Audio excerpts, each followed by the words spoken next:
Shalom, and this is the Ancient Pathway. Welcome to the channel, brothers and sisters, and all people of Yah's earth. This channel is where we share biblical history, prophecy, world events, and more are all shared through the lens of Scripture. Tonight we're going to look at what Putin and Jinping was talking about, and we will link them to the roots where they're getting this knowledge and its deep truth. In the autumn of the 21st century, two of the world's most powerful men share a quiet thought.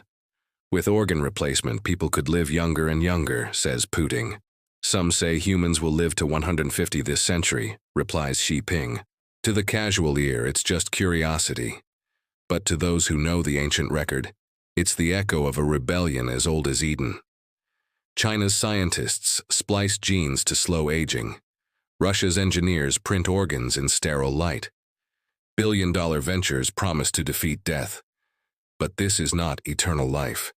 It is a manufactured extension of flesh, still corruptible, still mortal.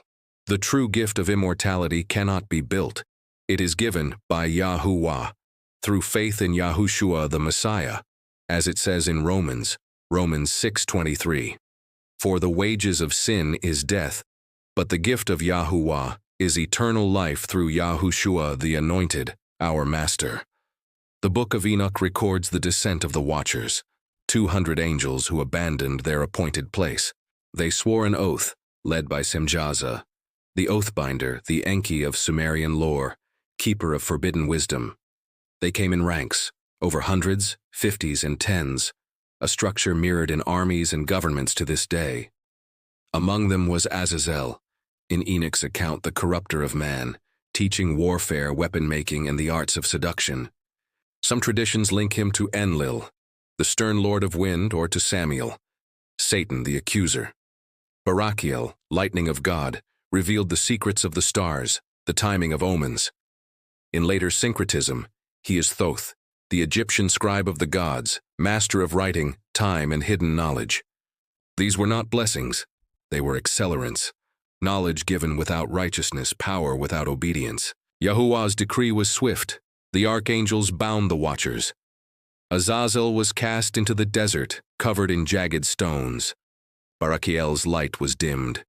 Semjaza watched his giant offspring, the Nephilim, drown beneath the flood. The lesson was clear. Life apart from the Creator is no life at all. From the serpent's whisper in Eden, "You shall not surely die," to the Watcher's descent to the biotech labs of today, the lie has not changed. The enemy hates YaHuWaH and his Son. He offers counterfeits, elixirs, technologies, promises of godhood. But Yahushua said, "I am the resurrection and the life. He that believes in me, though he were dead, yet shall he live." John 11:25. Eternal life is not earned, bought, or built. It is a gift, sealed by the blood of Yahushua who conquered death. All who believe in him will live not in manufactured bodies, but in incorruptible ones raised in glory. The counterfeit will fail, the gift will endure forever. The choice is before you, the manufactured lie or the eternal gift from the one who sent his only begotten Son. Choose life in Yahushua today. Until next time, YaHuWaH bless and keep you all in Yahushua's Jesus' name. Shalom.